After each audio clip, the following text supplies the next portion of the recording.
Hello everybody, welcome to my weekly recommendations. This week we're going to talk about Pollinator Week.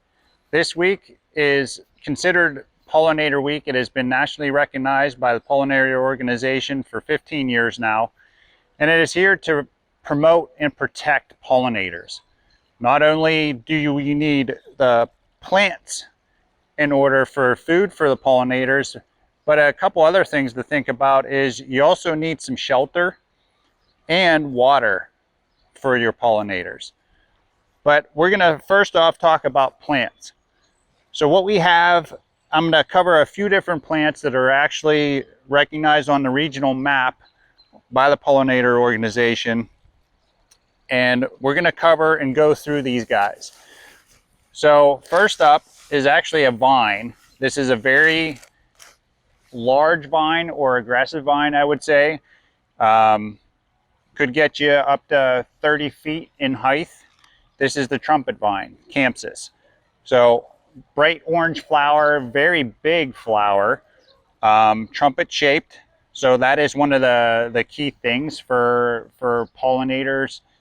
It is that trumpet shape that holds that nectar, that they get that out of there. That is what is desired by them. But speaking about this Campsis in general, it needs a very sturdy structure to climb on. So just a typical trellis is not going to do. You need like a pergola or a very heavy duty trellis that you can keep it in check. Next up is lupins. Great early summer flower. Going to get you about in the 18 to 20 inch height range, same in width. But the pollinators really like these guys.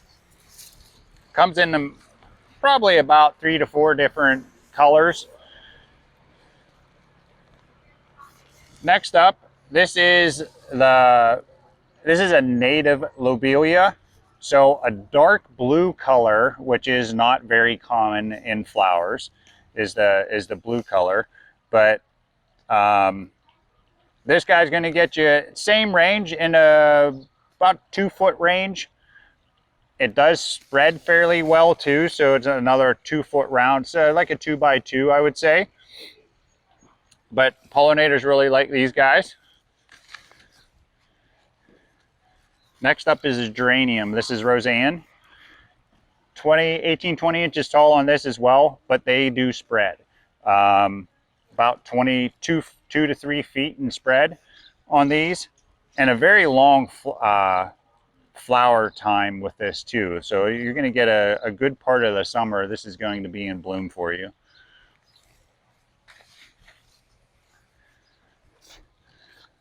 Monarda is another really great one. This one in particular is called Great Pops. 18 to 20 inches tall again on this. Same in width. But these come in a multitude of different colors, and you also get a really nice fall leaf color with this as well. So if you don't have this in your garden, this is one of my favorites. Long bloom time, and you get another seasonal fall interest in it with the leaf color as well.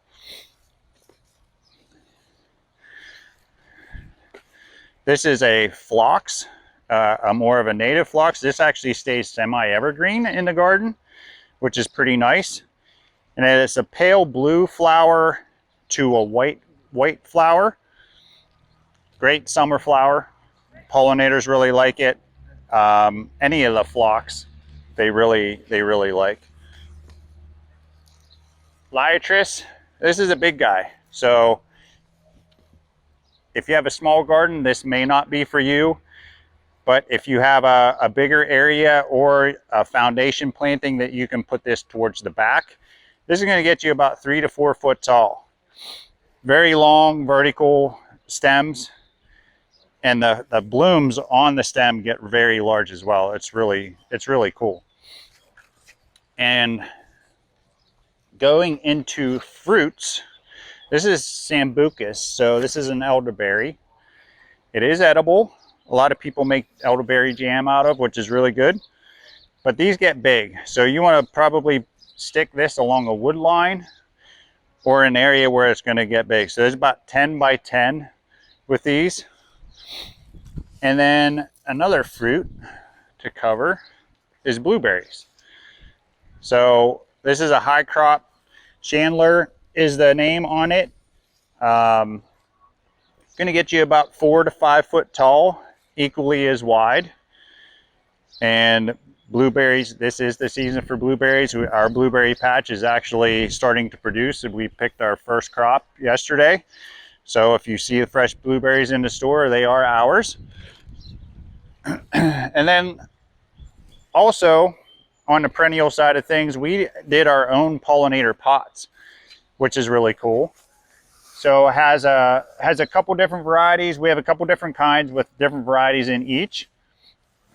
This one actually has salvia, alchemilla, and campanula in it.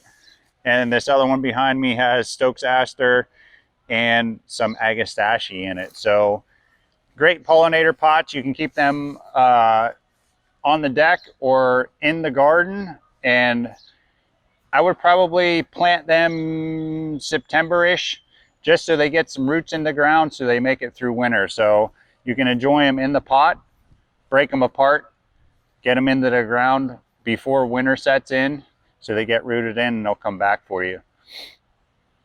So there was a couple of the different plants water-wise that I mentioned, and shelter is some other key components for the pollinator's health.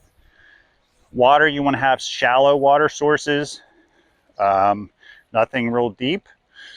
And shelter-wise, a place for like birds to roost. So if you don't know, pollinators, they not only consist of like bees and butterflies, but also there's bats, there's birds, there's moths, flies. I mean, all of those different insects are in the pollinator group. So when you're talking about shelter, it could be trees for the birds to roost in, or bats. Like a hickory tree would be a great place for bats because they actually get up under the shag bark of the hickory. That's just an example. Water-wise, like I said, shallow, running water, so nothing stays real stagnant, is another key feature.